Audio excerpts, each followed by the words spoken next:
Hi, this is Jeff Morgan, and today I want to respond to Joshua's comment about PHI and email.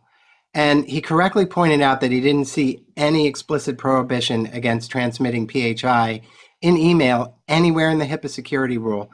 And Joshua was 100% correct. I stated that wrong, for which I apologize. The HIPAA security rule does not explicitly prohibit PHI in email.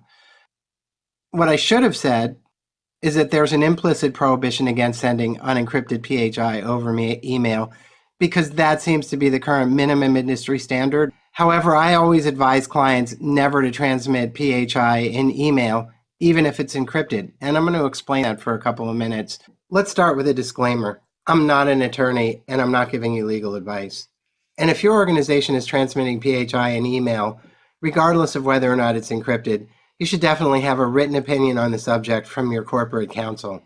This is not the kind of policy decision that should be made at the mid-level of an organization by middle managers. It should be made with the full informed consent of executives and directors based on a risk assessment and an analysis of your organization's risk appetite. And then that policy should be strictly enforced, whatever it happens to be. Let's take a quick look at what CMS, actually the HHS website, has to say about this. And we'll jump into the HHS website, and they actually answer this question for us. Does the security rule allow for sending electronic PHI, ePHI, in an email over the internet? If so, what protections must be applied? The security rule does not expressly prohibit the use of email for sending ePHI. Period. Okay, now, here's a big butt monkey. However, the standards for access control, 45 CFR 164.312, 164.312C, and 164.312E require covered entities to implement policies and procedures to restrict access to, protect the integrity of, and guard against unauthorized access of ePHI. Here's more of the butt monkey. The standard for transmission security also includes addressable specifications for integrity controls and encryption. This means that the covered entity must assess its own use of open networks, identify the available and appropriate means to protect ePHI as it's transmitted, select a solution, and document the decision. The security rule allows for ePHI to be sent over electronic open network as long as it's adequately protected. So what exactly is adequate protection? Because I can assure you that whatever seems like a good idea before the breach, whatever seemed to be adequate protection before your breach, whatever plans you made, whatever decisions you documented, they're not going to seem like adequate protection. And your practices aren't going to seem so adequate when you've got a public breach that's been disclosed and you're up on the HIPAA wall of shame on the Office of Civil Rights Investigations. None of that's going to seem adequate in the aftermath of your breach. As we're taking a look at the policies and procedures you're supposed to implement, I do want to point out here, as I'm looking at these, your responsibility for your PHI doesn't end with transmission, and you're liable for whatever happens to your PHI even after it's transmitted to your business partners. So that's something to keep in mind. Liability doesn't end with transmission. Now, I've been on the internet since 1988 or so, so that makes it about 31 years. And there used to be a common sense understanding about the internet, and especially about email. And the understanding was that you just didn't put anything in an email that you don't want the whole world to know. And if you need any evidence for that, maybe you can ask John Podesta. And the same thing goes for text. You don't put anything in a text that you don't want everybody in the world to know about. And you can check with Jeff Bezos on that one, because this was the conventional wisdom. Don't put anything in an email that you don't want everyone in the world to know. Also, the HIPAA security rule talks about open networks, but is there anything in the world that's not an open network anymore? I don't really think so. The HIPAA security rule is a child of the 90s, and it was first proposed in 1998 during the Clinton administration. At that time, smartphones with ubiquitous internet connections didn't exist, and even the BlackBerry was still a two-way pager. I'm not sure many people had the idea that Soon, everyone would be walking around with all their email in their phones with always-on access only a decade later. The final security rule was published in February of 2003, but it's safe to say that the research that went into it was developed in the 90s when many organizations were still using dial-up lines and modems to transmit information from point to point. So when the HIPAA security rule discusses open networks like the internet, what they're talking about is a 1990s vision of the world. And I would argue that there's no such thing as a closed network anymore, since everything is way more connected than it was 20 years ago.